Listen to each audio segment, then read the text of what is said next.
What's up, everybody? It's Versus, and I hope you had a great Easter weekend. I overindulged. I lost consciousness. It was a great Easter weekend. I'm John Marr. That's Will Cohen. Uh, Will, how are you feeling this week? I'm feeling good. I'm wearing my Easter jacket. Um, being a man of my persuasion, we my me and my family use the phrase "nailed it" a lot today on Easter. So that was awesome. But overall, it's been a pretty good day. It's always a good day when we hit just the middle of the fucking road on any of these ITN films, where it's Yeah, just like they either they didn't either they were aiming for the middle and hit it, or they at some point just stopped trying, and that's where yeah. we're at. I wouldn't even know it a classify this movie. It's definitely okay. There's no like wacky CGI in this movie. There's no like weird it's not basic. It's actually a movie that's trying to be relatively complex, I guess. So it's a lofty goal for like one of these like American ITN distribution movies. This is called The Girl in the Crawl Space.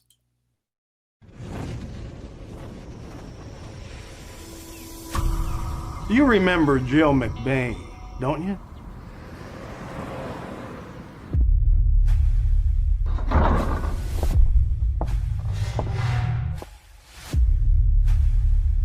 She's going to need a lot of help. Ever since she's escaped, she's hardly said nothing. A couple people tell me you've been sleeping in the park.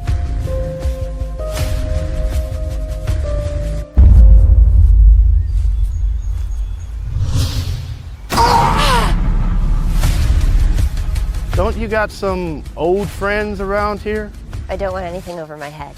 Have you ever heard of somebody who abducts little boys, but also grown women? There's still gotta be more out there that we just don't know. Is there something else going on?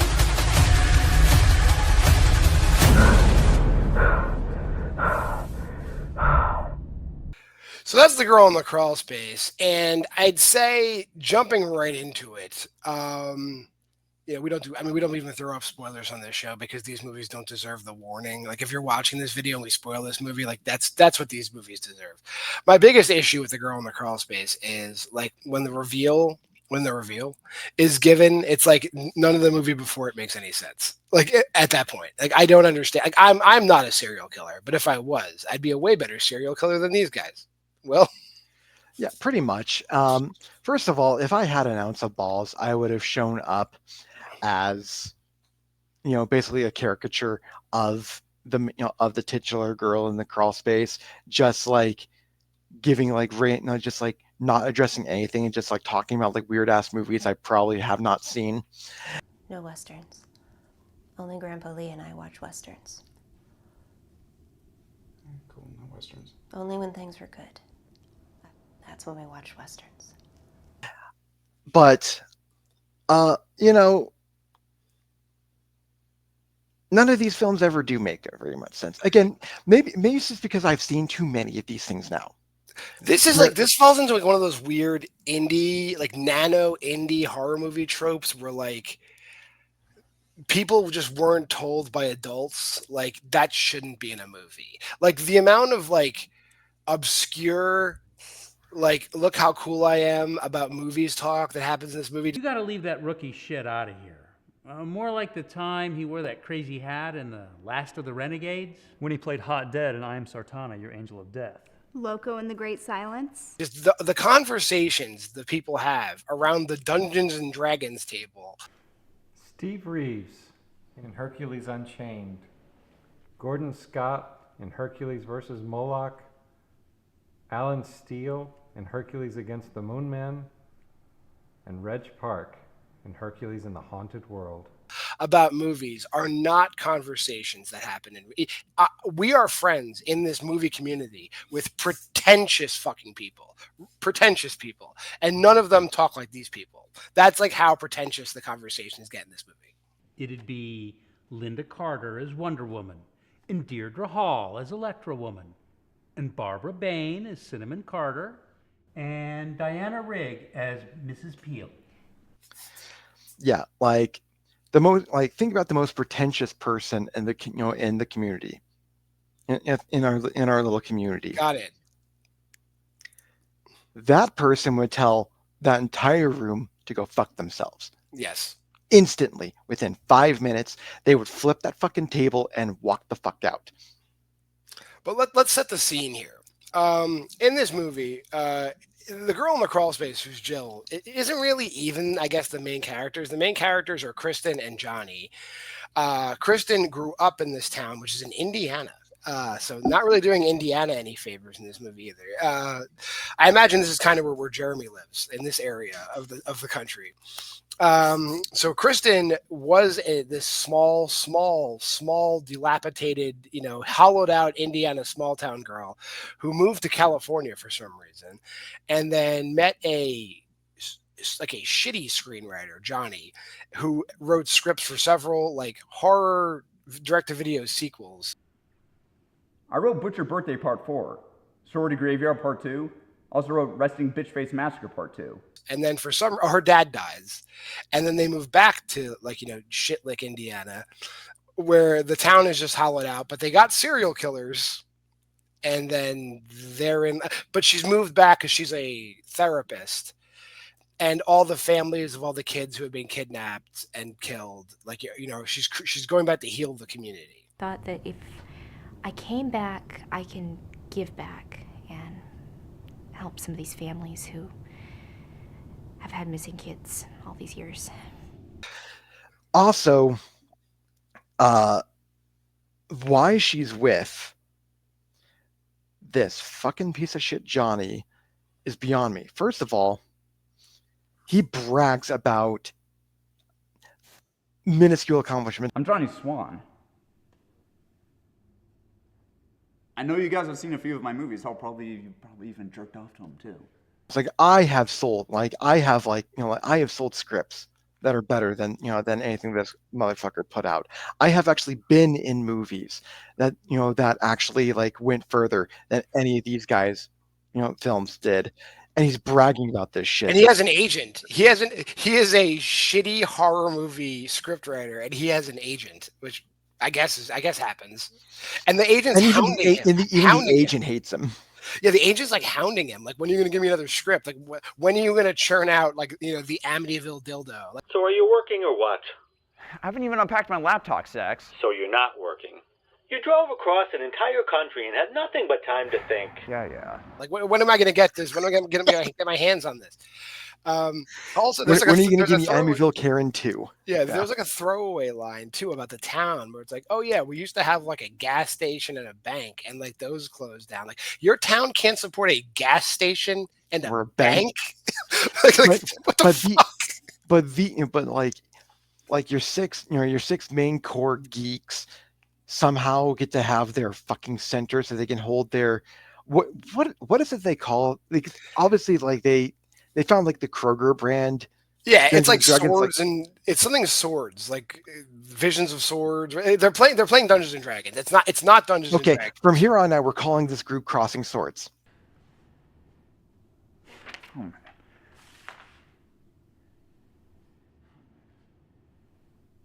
Are you guys playing Outcast Swords? Yes. So yeah, the point Will's making is correct. They make there's a bunch of lines that all the businesses left this town. However, for some weird reason, there is a storefront in town that doesn't even have a business in it. It's a place where Narcotics Anonymous meetings are held. And then the day after the Narcotics Anonymous meeting, 4 people meet to play Dungeons and Dragons. And then Johnny joins the Dungeons and Dragons group. And then the girl in the crawl space joins the Dungeons and Dragons group. The Dungeons and Dragons is a huge part of this movie. Yeah, and okay, I have to say something because the titular girl, I can't. What the fuck was her name? I can't remember. Is it Jill? Jill. So Jill comes in, and obviously the person who wrote this is a dork. Here is the reason why. Because we find out that Jill was part of this Crossing Swords group. And her name And this is where I actually had a character on this, and I thought about this for a split second of coming as this character. Her character name, which they always address people as the character name, is Django the Bastard. I'm Duke Dolomite of the Castle Wheatstraw, master of the 5 deadly venoms. So here's where this is where it gets really, really stupid if you actually think about shit for too long, which I'm a thinker. I think about shit for too long. So it's all about, Jill escaping captivity. So literally Django got enchained. We know who that is. What's up, Django? She was in your gaming group? In our gaming group. She was our gaming group. True. That is very true. Fuck and then you, whoever wrote this. The more they reveal about Jill's backstory, it's like the crazier it gets. Like, not only was she like the most popular person in this Dungeons and Dragons group, she also was like a underground slash fiction writer and like won awards and like went to conventions, and her like pen name was Slade. But she wrote it under the pen name Slade. Wait a second. She wrote D/S? That's right. Jill wrote the Django and Sardana slash fiction. It got a lot of attention. Yeah, I think I heard of that. So Jill is Slade is Django. Like, they give this girl such a robust backstory, and like the whole movie, she's just like this PTSD ridden girl the whole movie. Like, here's the fucked up thing about this. Like, as someone who is in, someone who used to be like in the writer community, I can tell you right now that slash fiction writers are not as revered as they tell you in this movie for some reason.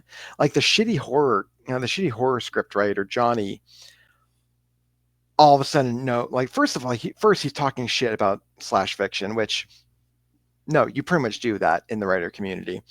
But then all of a sudden he flips the script and he goes, "Oh shit, that's Slade?" It's like, dude, okay, you don't know this person. Yeah, and we're talking so much about this because, like, even though the movie is about something else, like a good portion of this movie is just eaten up by this backstory that doesn't even affect the actual story. No, this film is this film's about 80 minutes long, and all of it is just about, like, I would say a good 40 or 50 minutes of it is just dialogue that means fucking nothing at the end of the day. Yeah. And so it's like, by the time that we get to by the time that we actually get like the big reveals, you just don't give a shit at that point. So the secondary plot, or I guess the primary plot that takes up like 10 minutes of the movie, is there was a serial killer that was like abducting children and like burying them in these fields. The child murders that have plagued this small town are over.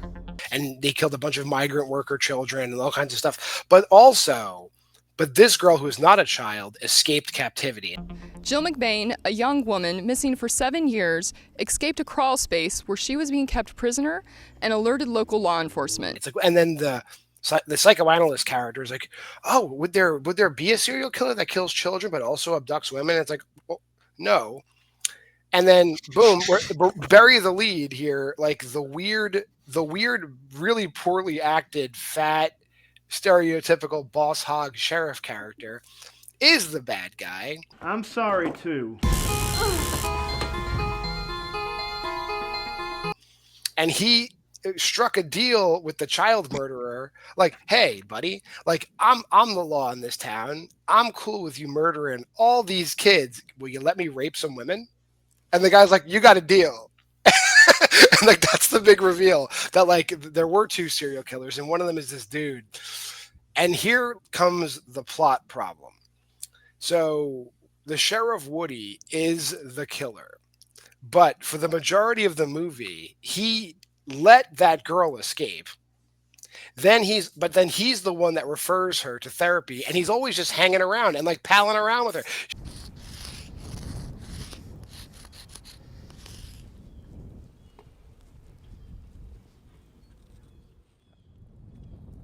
Howdy, Jill. It's Woody. She knows he's the captor. He knows she's the victim. But there's so many scenes where they're just talking to each other like nothing ever happened.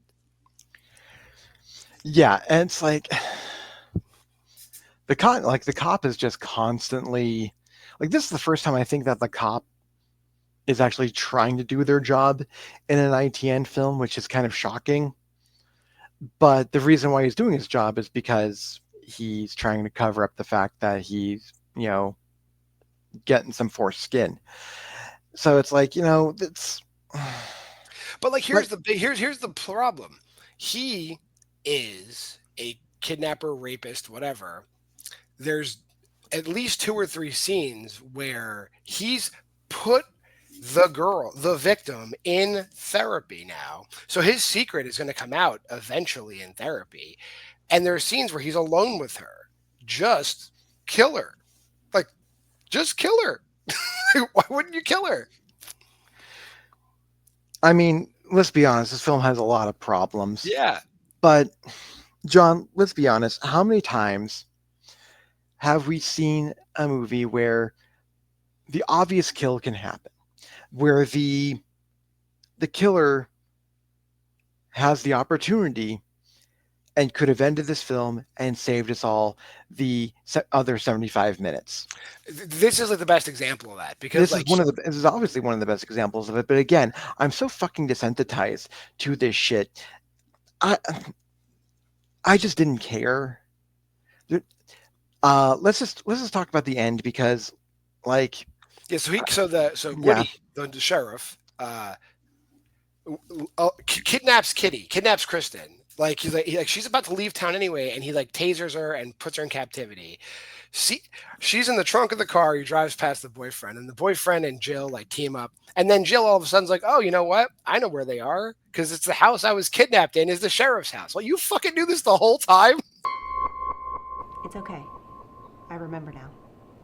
It was Woody that kept me there, and I think he has Kitty. Like, and they just go there, and there's a big showdown, and I believe like they rescue Kristen, but the sheriff gets away. Well, it's implied that the sheriff gets away. Like, they say, "Oh yeah, I guess the sheriff got away. I guess we'll never know." But they very, very heavily imply that Jill managed to knock his fat fucking ass down a well because she's like slinging goddamn food into the well at the end, and then roll credits.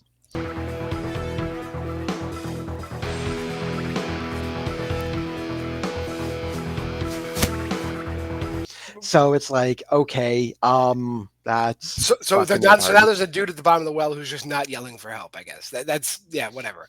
The other point I will mention that we have not mentioned is she's in captivity, like laying in a crawl space for years, and it causes her to have vivid hallucinations where she hallucinates the best Tom Cruise Mission Impossible script ever written. That's a plot point in this movie. Like, she fantasizes an entire script that Johnny says is better than any Mission Impossible script written to date. I doubt it. And now keep in mind, this was in 2018. And so, yeah, this was definitely like before Ghost Protocol. This was definitely before Fallout. This is before like all the good ones. So it's like, even so, it's like, she wasn't writing any script. She wasn't writing any script better than Mission Impossible 3. She wasn't going to write a character better than Philip Seymour Hoffman's character. That didn't happen. All because and they gather this all because they're just like, oh yeah, she like there was a TV in the crawl space that like some guy like had a cable and he was controlling, and then fat fucking boss hog dude goes, "Oh, I spent a lot of time in that in that there room, and there was no fucking TV." It's like, he didn't go in any crawl space. We know that. Look at him. Yeah, you would have gotten your fat ass stuck. That's the girl in the crawl space. That's exactly what happens. Let's rate this movie.